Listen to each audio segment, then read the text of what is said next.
I've shown a lot in Detroit, and Detroit has been really good to me. Oh, really? I didn't yeah, know that. I have a lot of work. Are in you from Detroit. Michigan? No, How'd that just happen? a complete fluke. Wow. 20 years ago, a young woman who was a dealer in Michigan saw a crappy little black and white photograph of a painting in my first show in maybe Art News, some magazine. Okay.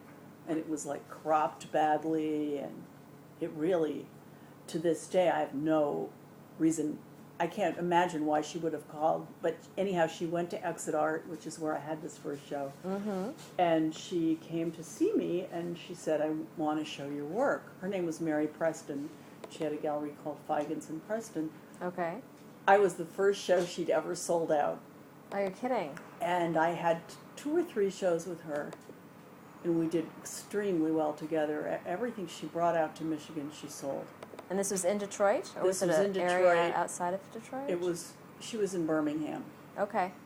So, to make a long story short, she went out of business for personal reasons. Uh-huh. And I teamed up with another gallery there named Lemberg, Okay. and I still show with them. Okay. And the print curator at the museum there, Nancy Soika, has been very supportive of my work. So she asked me to do this benefit that she does every once in a while, where she has an artist make a print and give the whole edition to her. I think you do get paid too.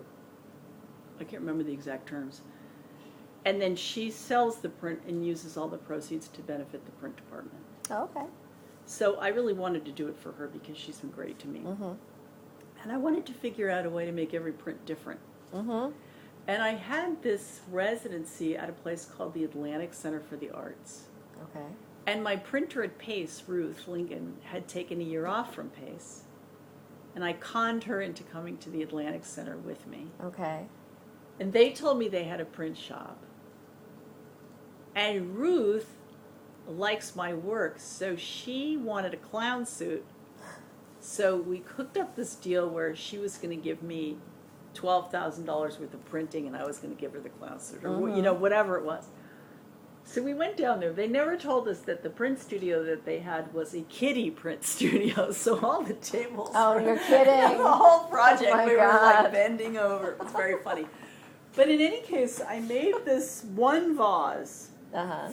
and it was a cousin to this kind of a vase. Uh-huh. And the way this one has like a little area where there's this kind of sunburst inside the area. Yeah.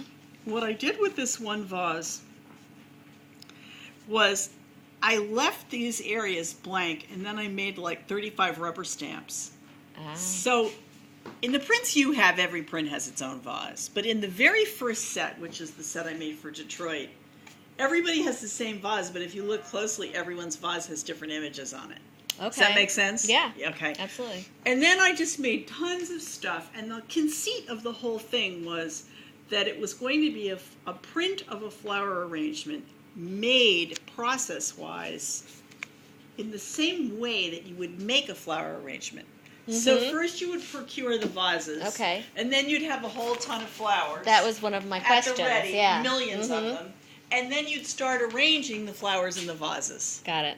And then when that arrangement was done, I mean, when I finished, Shelley and I have to, like, we put all these weights on everything, and then we go in there and we're, like, carefully gluing, and then this thing goes on top of that thing, and I mean, it's like surgery at a certain point. But in the beginning, I have made a giant collection of all this botanical information.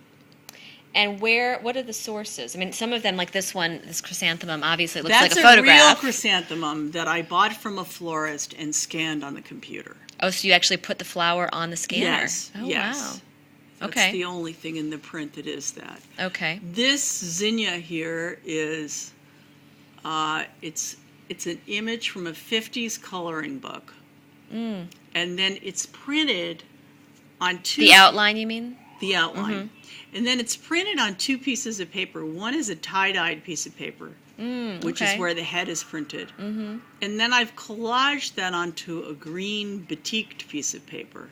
Okay. And for each one of these, I make an acetate. So when Ruth at Pace prints this for me, I have shown her exactly where the plate falls on the collage. Okay. So I've decided where the one paper starts and stops and where the other one begins. Okay. Does that make sense? Yeah, but it sounds so complicated It is as far complicated. as the process. So in other words, if she's printing the zinnia 6 times on 6 different collages, those collages are all different shapes and they don't look anything like each other. And I've made her an acetate for each one with registration marks, so she knows where the zinnia goes on it. Right. Okay. And she makes a pile of that. And before that, I've made a pile of those collages. Okay.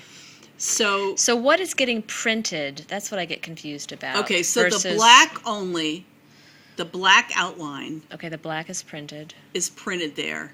And underneath that is found paper. But are all those pieces printed separately and then cut out and then collage? That's what I get. 2 pieces of paper are glued together, like Oh, okay. like So before the printing, there's 2 pieces of paper. Like, let's pretend this is a piece of tie-dye paper, okay, and this is a piece of green batik paper. right? And I have in my house already, I have a copy of this black print on clear acetate. Right, from the Okay. coloring book. Yes. So then I take the clear acetate Oh, this is so helpful. 'Cause- and I put it here and I make this thing in relationship to it. Let's pretend Got this it. is the zinnia. yeah. Okay, and then I make little marks here and little marks here, and then Ruth lines those marks up so she prints this thing on these papers exactly where I've told her. Got it. Okay. Then we cut this out with scissors. So it's a collage, and it has some Yeah. feeling of randomness about Yes. it, but it's not like really just random, like anything that happens is okay, because anything that happens is not okay. right. Some things are more interesting than others. Right. So now let's move Well, on. I love this. I mean, one of my favorite parts. That's what I call the Jane Hammond flower. There's always Yeah, some now kooky that thing is that seems wrapping paper, and Oh, I wow. can't remember where I got it, but I think I got it in a flea market. okay. The stem too? No, the stem okay. is invented. Yeah. It's just drawn to go with that wrapping paper. Yeah. This thing I drew all together, this is like a snake plant, and then had a plate made from it. So that's printed directly onto the paper, That's printed directly onto Not- hand-painted paper. not collage. No, it'd have to be every Everything element is cut out. So that's sometimes what I Now, couldn't tell okay, if there was so- ever anything on the paper Yes, that's there is. just printed. There's 2 or 3 or 4 elements in every collage that's direct printing on what I call the mother sheet. That's Yeah. this big sheet of The paper. white. In this print, it's this. Okay. What else is it? It's that kind of fragmity, cattail-y looking Yeah. thing, and this thing, and that's all I'm sure of from this picture. Okay. Okay? And those things are printed just black on the sheet and then watercolored. Okay. And then the areas down here that has that beautiful kind of iridescent paint, that is also That's hand painted on the mother sheet. it's hand painted. Okay. Yeah. Before? Yeah, before the printing. But I've already decided which vase is going on there. Okay. That's how I can instruct Ruth where to print this. Okay. And so from my own acetate of which vase goes on the sheet and where it goes, I make an acetate for each. I make a kind of plan for each printing job. From that acetate, I know where to paint the shadow of the vase. Mm-hmm. And I paint the shadow of the vase before the vase ever gets there. Okay. Now the vase, in turn, is a separate printing project. Let's say this is a piece of silver striped paper, and then this vase is printed on it. And I give her the papers for each vase. Okay. Some of them are found papers, and some of them are collages of different found papers, and some of them are papers I've painted. Okay. I've bought thousands of sheets of paper for this project, bet. and all different kinds, so that I always have what I want. So when you have the paper, I mean, is the paper scanned and then printed on a more No, archival this paper? This or is a how does relief that work? print. Which means it's a steel It's a steel. It's like a rubber stamp in steel. You Okay. know, it's got raised elements.